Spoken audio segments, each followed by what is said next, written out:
Nshuti bakunzi mukomeje kudukurikira nongeye kubasuhuza. Nshimira wowe wamaze gukora subscribe, wowe utarayikora igihe niki ngo uyikore, dukomeze kugenda tubana dusangira ubumenyi bugiye butandukanye. Ngiye mukomeje gutega amatwi rero ni Joseph Nyiringanzo, uyu ni wa mwanya twahariye inkuru zigiye zitandukanye. Uyu munsi rero tugiye kuvuga ku inkuru yahawe izina ry'ubuzima bwo mu mujyi n'ubwo mu cyaro. Iyi nkuru rero ikaba yarahawe abakinnyi cyangwa se abo twakita ababara nkuru, bakaba barahawe iyitirira bakitwa inyamaswa. Iyi nkuru rero itangirira mu kiraro, aho haba hari intama rwose iba mu kiraro.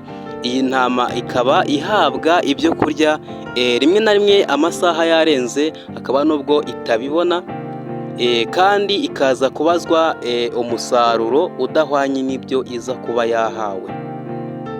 Iyi ntama rero umunsi umwe iza kugira gutya ikigira inama yo gutoroka, ikajya mu ishyamba cyangwa se muri parike. Ubwo rero iza kwigiriye umugambi wo gutoroka, ibi bivuga yuko mu ishyamba ariho mu mujyi heza yakimukira ikazagira ubuzima bwiza, ikazagirishiriza isaha ibishakiye, igakora icyo ishaka ntawe uyigenzura. Iyi ntama rero ubwiza kuba iri mu nzira igenda, ntabwo iza guhirirwa n'urugendo. Iyi ntama iza guhura n'impyisi, impyisi mahuma rwose.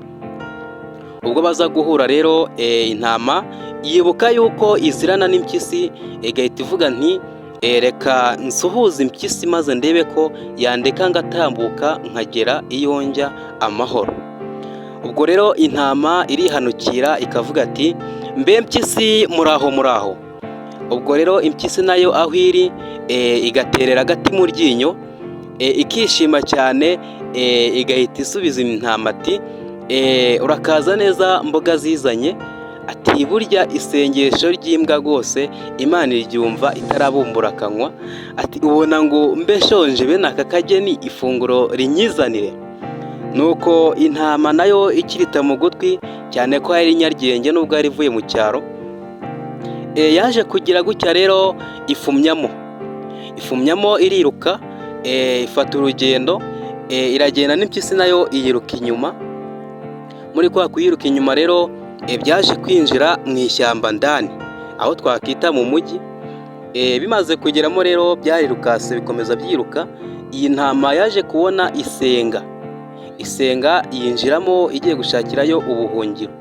Ubwo rero iyi mpyisi nayo ikimara kuhashinga ibinono, yahise ivuga nti uko byakagenda kose intama ntirenza aha. Ngaho urugamba rugiye kwambikanira rero. Ubwo byakomeje gushakashakana, impyisi nayo yinjiye muri iryo senga.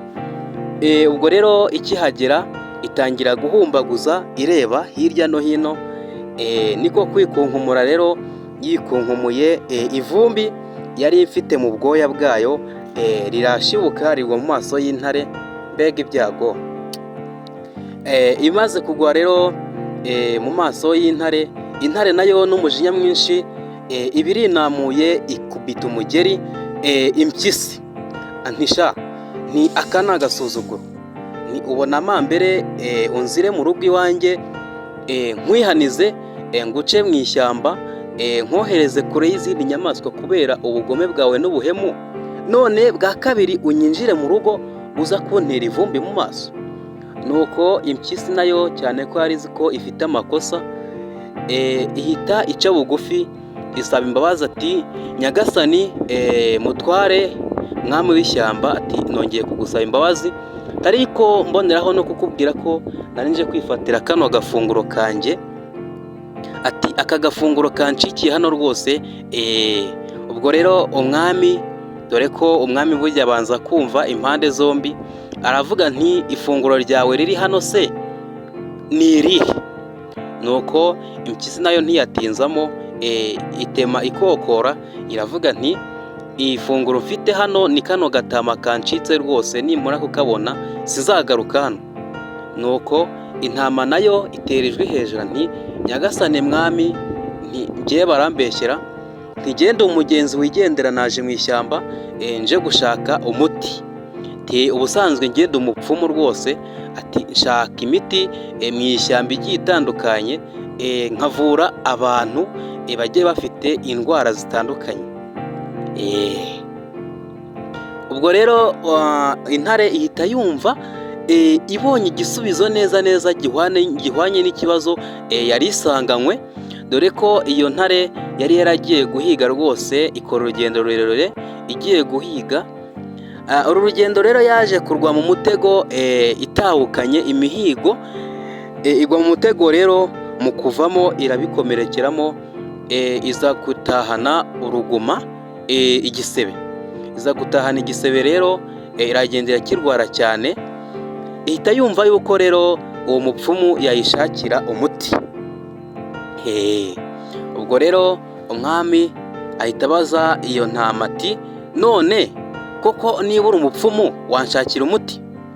Nuko intama nayo nta gutinzamo ati nyagasani uri umwami, icyo washaka cyose gikorwe nk'uko ubishaka. Ati umuti wose wawubona, ati ikibazo cyawe cyakemuka. Intare nayo dore ko buriya ngo iyo umuntu akenye ikintu rwose, iyo abonye aho yagikura atebukira kugishaka, icyo byamusaba cyose akagitanga. Nuko rero intama ibwira intare ati nyagasani nk'uko uri umwami utugenga hano mu ishyamba, ati umuti wawe urahari, genda uzane icyuma, uzane n'indiga ityaye cyane, ati maze ngushakire umuti. Ati kandi uzane n'akabya k'ubuki. Nimvuga akabya ni agakono gatoya ka kinyarwanda babikagamo ubuki hambere aha. Nuko rero ati uzane ako kabya karimo ubuki ariko butarakorwamo. Nuko rero umwami abikora nk'uko babimubwiye, bazana ibyo yasabwe byose, arangije afata icyuma agihereza intare. Arangije arayibwira ati genda ukureho kuriya gutwi k'ibumoso hariya ku mpyisi, ubundi ukuzane hano nkwereke. Nuko umwami aragenda afata ugutwi agukuraho.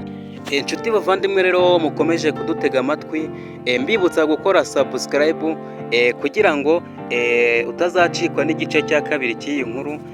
Urumva igeze aho rwambikanye.